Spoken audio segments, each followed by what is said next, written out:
अस्सलाम वालेकुम स्टूडेंट्स, उम्मीद है कि आप सब खैरियत से होंगे। आज जो है हमारा लेक्चर नंबर 12 है। ये भी फंडामेंटल्स ऑफ ट्रिग्नोमेट्री में है। लास्ट लेक्चर में हमने जो था 9.2 तक कंप्लीट कर ली थी एक्सरसाइज। अब जो है हम without using calculator acute angle जो हैं वो फाइंड करेंगे।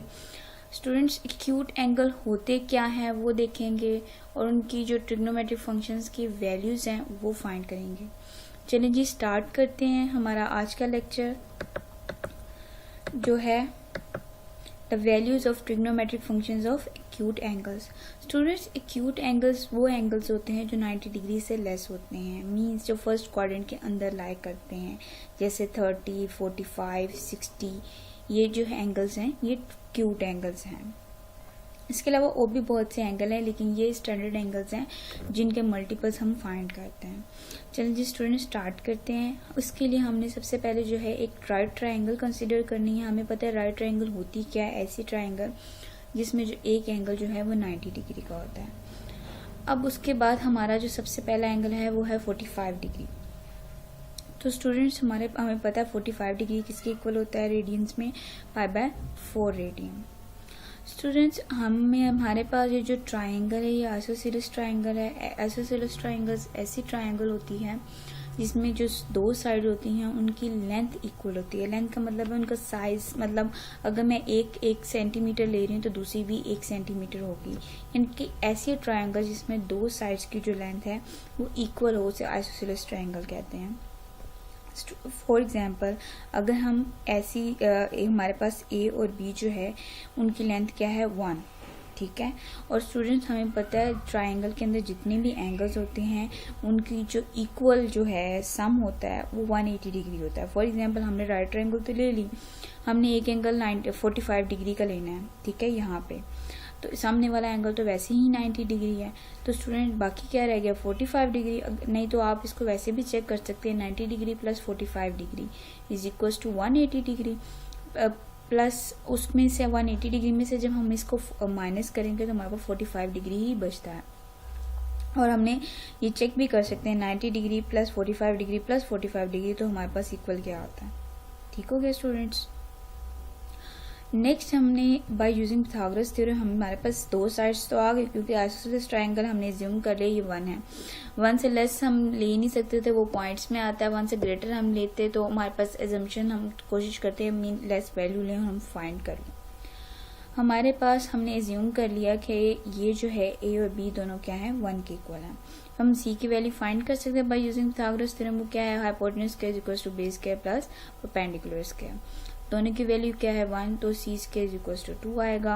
सी की वैल्यू हमारे पास आ जाएगी स्क्वायर रूट 2, और हम बाकी जो है ट्रिग्नोमेट्रिक फंक्शंस की वैल्यू फाइंड कर लेंगे। जो डिग्री स्टूडेंट साइन 45 डिग्री हमारे पास होता है परपेंडिकुलर और हाइपोटेन्यूज, सिर्फ उसकी वैल्यू पुट करेंगे तो हमारे पास साइन की वैल्यू आ जाएगी। इसका रेसिप्रोकल कर लेंगे तो सेकेंड की वैल्यू आ जाएगी। कोस 45 डिग्री होता है बेस और हाइपोटेन्यूज, उसकी वैल्यू पुट करेंगे और इसका रेसिप्रोकल लेंगे तो सेकेंड 45 डिग्री की हमारे पास वैल्यू आ जाएगी। नेक्स्ट स्टूडेंट, हमारे पास होता है टेंजेंट 45 डिग्री। टेंजेंट 45 डिग्री होता है परपेंडिकुलर ओवर बेस, तो उसकी वैल्यू क्या आएगी 1। अदरवाइज हम साइन ऑफ 40 कोस की जो है रेशियो लेंगे तो हमारे पास उससे भी ये वैल्यू आ जाती है। इसका रेसिप्रोकल लेंगे तो कोटेंजेंट की वैल्यू आ जाएगी। स्टूडेंट, हमारे पास नेक्स्ट केस है 30 डिग्री। 30 डिग्री हमारे पास होता है π/6 रेडियंस। अगर हमारे पास यहाँ पे जो है राइट ट्रायंगल में यहाँ पे 90 डिग्री है, यहाँ पे 30 डिग्री है, 90 और degree plus 30 degree is equal to 120 degree, तो क्या रिमेनिंग रह गया 60 डिग्री। इट मीन्स जो सामने जो एंगल बी पे बनेगा वो 60 डिग्री का बनेगा। और स्टूडेंट, हमारे पास एक थ्योरम है बाय एलिमेंट्री ज्योमेट्री, उसमें कहा गया है कि राइट ट्रायंगल में अगर हमारे पास 30 डिग्री हो तो उसकी जो साइड्स की लेंथ होती है, मीन्स 30 डिग्री के जो सामने वाली साइड है उसकी जो लेंथ है वो हाइपोटेन्यूज के हाफ होती है। फॉर एग्जांपल, अगर यहाँ पे 3 है तो यहाँ पे 3.5 है, यहाँ पे 5 है, यहाँ पे 2.5 है। फॉर एग्जांपल, अगर हम यहाँ पे 2 लेते हैं तो यहाँ पे 1 होगी। इस तरीके से हमें राइट ट्रायंगल को सोल्व करना आसान हो जाएगा। चलें जी, इससे स्टार्ट करते हैं। हमारे पास जो है पिथागोरस थ्योरम है। एज यू नो, इसकी वैल्यू ये जो है वो है hypotenuse square equal to base square plus perpendicular square. हमारे पास हाइपोटेन्यूज की वैल्यू है और परपेंडिकुलर की वैल्यू है। हम बेस की वैल्यू फाइंड कर सकते हैं स्टूडेंट्स। हमारे इनके बेस क्या है, बी स्क्वायर। बी स्क्वायर को इस साइड पे रहने देंगे स्केयर को दूसरी साइड पे ले जाएंगे, वैल्यूज पुट करेंगे तो हमारे पास आंसर आएगा 3 और 3 का स्केयर रूट ले लेंगे ताकि हमारे पास सी की वैल्यू आ जाए जो आएगी स्केयर रूट 3। नेक्स्ट हम इसमें ट्रिग्नोमेट्रिक फंक्शन की वैल्यू फाइंड कर लेंगे जो क्या है साइन 30 डिग्री, वो क्या होता है परपेंडिकुलर ओवर हाइपोटेन्यूज, वो आ गई परपेंडिकुलर आ गया 1, हाइपोटेन्यूज क्या है 2। इसका रेसिप्रोकल कर लेंगे तो हमारे पास कोसेकेंट की वैल्यू आ जाएगी। cos 30 डिग्री हमारे पास होता है बेस ओवर हाइपोटेन्यूज, बेस की वैल्यू हमने निकाली थी स्क्वायर रूट 3 और हमारे पास जो है हाइपोटेन्यूज पहले से था 2, वो वैल्यू पुट कर लेंगे। नेक्स्ट इसका रेसिप्रोकल लेंगे तो सीकेंट थीटा की वैल्यू आ जाएगी, थीटा हमारे पास 30 डिग्री है और उसकी वैल्यू फाइंड कर लेंगे।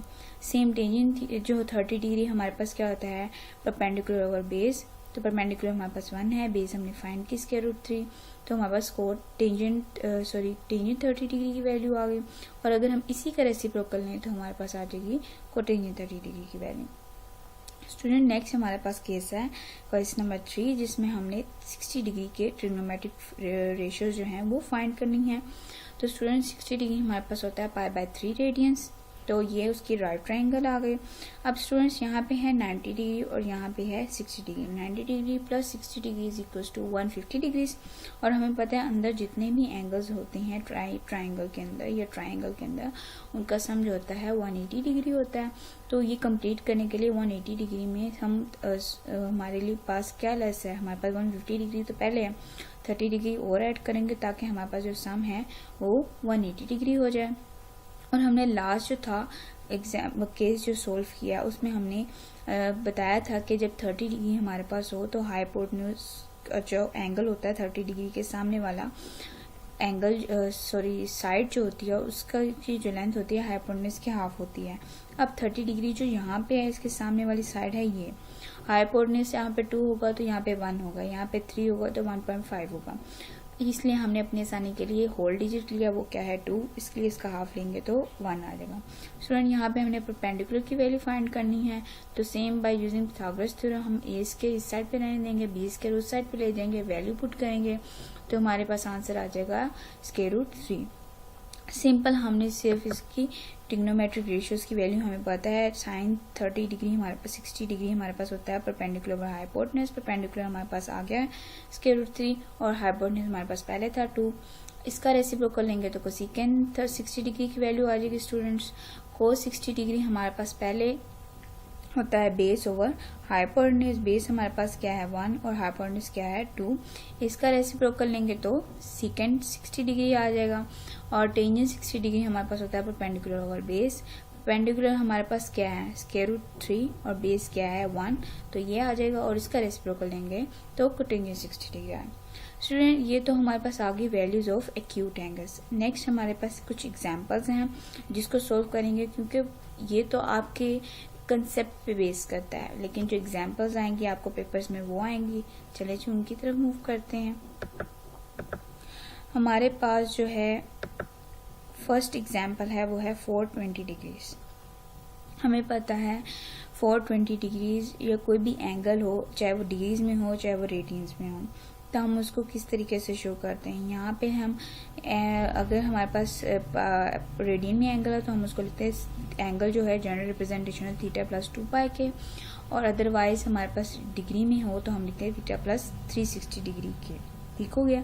अब यहाँ पे हमारे पास एंगल है डिग्रीज में, हम 360 डिग्री में कितने जो एक्यूट एंगल है बेसिकली हमें एक्यूट एंगल को सामने रखना है। एक्यूट एंगल हमारे पास क्या है 30 डिग्री 45 डिग्री और 60 डिग्री। तो ये 60 डिग्री में कितना हमने ऐड करना है कि 420 आए, तो स्टूडेंट्स हमने इसको माइनस कर लेना है 420 डिग्री माइनस 360 डिग्री अपनी आसानी के लिए तो आएगा 60 डिग्री। इट मीन्स 420 डिग्री हमारे पास किसके इक्वल होगा 60 डिग्री के। तो हमने सिंपल साइन 420 डिग्री हमारे पास लिए इसका आसान से मतलब यही है स्टूडेंट्स कि हमारे पास जो 60 की वैल्यूज थी ट्रिग्नोमेट्रिक फंक्शंस की वही 420 डिग्री की भी होंगी। तो हमने जो फाइंड किए हैं वैल्यूज वो हम यहाँ पे पुट कर देंगे। नेक्स्ट जो हमारे पास क्वेश्चन है -7π/4। स्टूडेंट्स इसको सोल्व करने का एक हिंट है। वो हिंट क्या है, हमें पहले तो याद रखना है कि हमने एंगल को किस तरीके से रिप्रेजेंट करना है, वो हमें पता है थीटा प्लस 2 के। अब हमें पता कैसे चलेगा ये एंगल किन चीजों को सम करने के तो बनेगा। तो हमने स्टूडेंट 2 पाई में से ये एंगल माइनस कर देना। इससे हमें फ़र्क नहीं पड़ना चाहिए ये एंगल प्लस में है या माइनस में। तो इसको सिंपल एलसीएम लेके हमारे पास आएगा पाई/4। ठीक हो गया स्टूडेंट्स। अब हमें एंगल यहाँ पे माइनस में चाहिए क्योंकि हमारे पास -7 पाई/4 है। 2 पाई को इस साइड पे ले जाएंगे। इट मीन्स हमारे पास के जो होगा -1 होगा, पाई/4 हमारे पास आ जाएगा। इट मीन पाई/4 हमारे पास होता है स्टूडेंट 45 डिग्री। इट मीन्स -7 पाई/4 की वही ट्रिग्नोमेट्रिक फंक्शंस की वैल्यू होंगी जो कि पाई/4 यानी कि 45 डिग्रीज की हैं स्टूडेंट। तो हम वही वैल्यूज यहाँ पे पुट कर देंगे। लेकिन स्टूडेंट ये याद रखिएगा, हमें पहले ये बताना ज़रूरी है कि जो -7 पाई/4 की वैल्यू है वो पाई/4 की होगी। तो ये नहीं कीजिएगा कि हम सिर्फ 45 डिग्री की वैल्यू लिख के क्वेश्चन छोड़ दें, हमने उसके साथ ये वैल्यू भी रिप्रेजेंट करनी है। नेक्स्ट हमारे पास क्वेश्चन है 19 पाई/3। स्टूडेंट इसके लिए भी यही हिंट है, हमने इसे 2 पाई में से माइनस करना है। वो आ रहा है -13 पाई/3। स्टूडेंट ये हमारे पास एक्यूट एंगल नहीं है। ठीक है, सेम अब हम 2 पाई को 2 से मल्टीप्लाई करेंगे तो हमारे पास आएगा -7 पाई/3। ये भी स्टूडेंट्स हमारे पास एक्यूट एंगल नहीं है। सो हम 2 पाई को 3 से मल्टीप्लाई करेंगे तो हमारे पास आएगा -पाई/3 जो कि क्या है 60 डिग्री। ये हमारे पास एक्यूट एंगल है। तो हमारे पास तो था -19 पाई/3 यहाँ पे बन रहा है, हमें तो चाहिए 19 पाई/3 की वैल्यू। तो स्टूडेंट्स हम क्या करेंगे, 19 पाई/3 को इस साइड पे ले जाएंगे, पाई/3 को इस साइड पे ले आएंगे। तो ये हमारे पास रिप्रेजेंटेशन आ गई एंगल की। हमारे पास बेसिकली यहाँ पे के क्या है 3 है। तो हम इस फॉर्म में लिख देंगे और हम बताएंगे 9 पाई/3 जो है पाई/3 के इक्वल है और इसकी जो ट्रिग्नोमेट्रिक फंक्शंस की वैल्यू है वो हमारे पास ट्रिग्नोमेट्रिक फंक्शंस की वैल्यू जो पाई/3 की है वो ही 19 पाई/3 की है। तो हम वही वैल्यूज यहाँ पे पुट कर देंगे। ओके स्टूडेंट्स, आई होप आपको समझ आ गई होगी।